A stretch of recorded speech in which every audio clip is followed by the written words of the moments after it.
Figure আমার দেশে না, সারা দেশে এমন পিস না।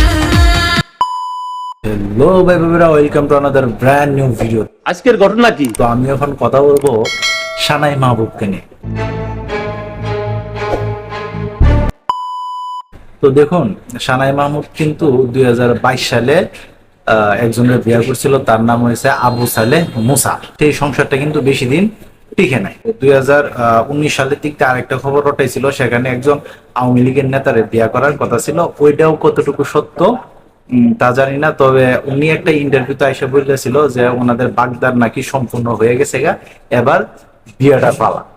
তো যাই হোক, আজকে আমি ফেসবুকে ঘোরাঘুরি করতেছিলাম, তো এমন সময় আমি দেখি আরেকটা নিউজ, যেখানে লেখা হয়েছে সানাই মাহবুব আবার বিয়ে করছে। কারে বিয়ে করছে? সুইডেন প্রবাসী, যার নাম হয়েছে সুহেল। তো কাবিন নামা হয়েছে এখানে, মানে দেনমোহর আর কি যারা বলে, ওইটা হয়েছে 1,01,00,000 টাকা দেনমোহর ধার্য করিয়া তাদের বিয়া সম্পূর্ণ হয়েছে। এটা নাকি তাও আবার পারিবারিক ভাবে বিয়েটা হয়েছে। তো ঘটনা যা হয়েছে, এই সানাই মাহমুদ কিন্তু আলোচনায় আসছিল তার নিচতলা ভাড়া দিয়ে উপরতলা করাতে। আমি নিচতলা ভাড়া দিয়েই তো দোতলা বানাবো, দিস ইজ দ্য রুল।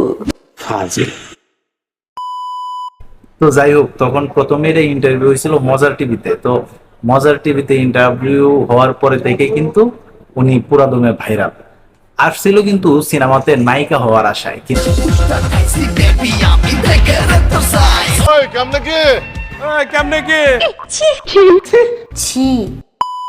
কিন্তু উনি নিচতলা ভাড়া দিয়ে উপরতলায় ঝমঝমি বাড়াইছে।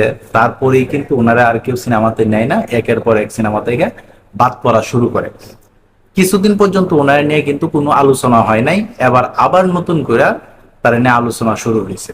তো বিয়া তো করে লাইলো, এখন দেখা যাক এই সংসারটা কতদিন টিকে। তো সানাই মাহবুব তো এর আগে দুইটা বিয়ার কথা শুনছিলাম, কোনোটাই বিয়া টিকে নাই।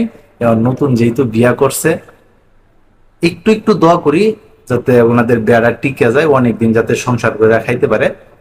তো এই ছিল এখনকার মতো ভিডিও। তো সবাই ভালো থাকবে, সুস্থ থাকবে, কাছে মানুষটা ভালো রাখবে। ধন্যবাদ সবাইকে, আল্লাহ হাফিজ।